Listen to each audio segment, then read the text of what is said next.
Imagine a world where all the knowledge of the world is already online and accessible in ways that are currently not possible. Learning should focus the attention at the student. Anything that gets developed in terms of a tool should be getting the student involved in project-based learning. Technology can do a great deal to unlock the mystery of learning. When you think about the impact that technology has had already in the teaching and learning process, it's been pretty eventful. But what we want to do is to take that and quantum leap it. Select all, center, bold.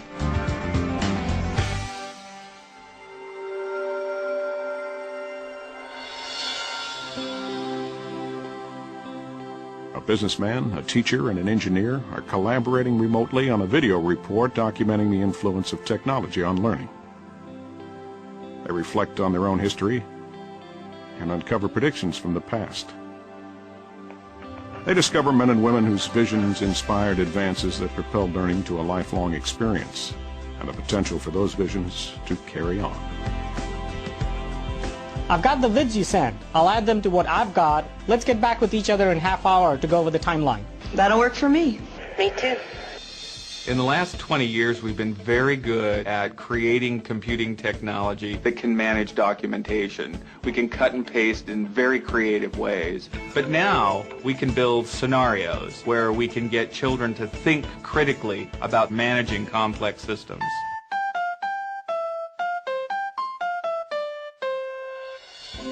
One of the most important dimensions of moving testing beyond where it is now is to move it out of this passive model into something that's much more engaging, much more forceful, and ultimately something that will help us to understand better the capabilities of the students that we're testing.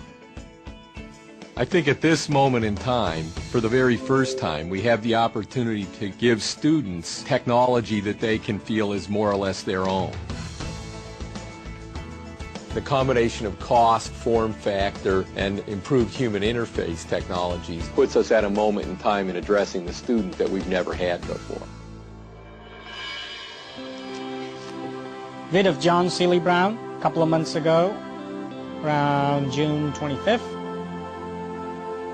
I think as we look forward, we're seeing that this notion of literacy has to be dramatically expanded.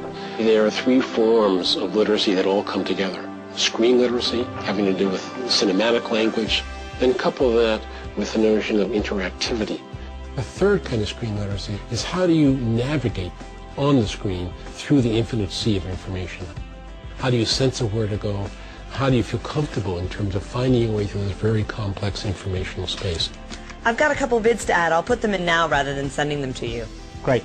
There's a power in virtual interaction, virtual learning, because it is seamless. It allows the individual to move effortlessly on to the next level of understanding. And the computer can interact in a way that the individual not only is steered, but is reinforced.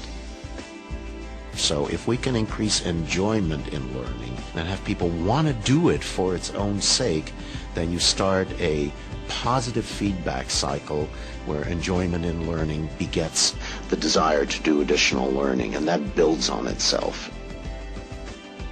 Well, I think that the interesting challenge we have as we go forward is to figure out how the virtual world augments the physical world. Not replaces it, but augments it. It's a yin-yang between the physical and the virtual and the physical.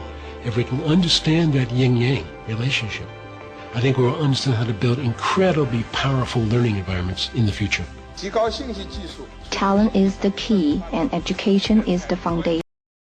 On one hand, we need to train a number of talented people who will enter the international front lines, master key technology, and be top-level design experts. It's so much easier to get something done with more minds than just one, because somebody could say something and that will click. You go, oh, I've got a great idea. And I think that's the way technology helps us if we're training our teachers to be able to seamlessly in the curriculum. I just tell my kids, I have no idea what it's going to be like in the future for you, but you're going to need to know how to change, how to go from one thing to another thing. So if you can be a person who's successful at change, and you can be a lifelong learner, somebody who's willing to step in and learn, you are going to be the successful person. What we need to do in order to bring the enchantment of learning back to the student is work together with parents and policymakers and learning scientists and technology scientists and create an environment that is going to stimulate a new way of thinking about how we learn. That's going to be exciting.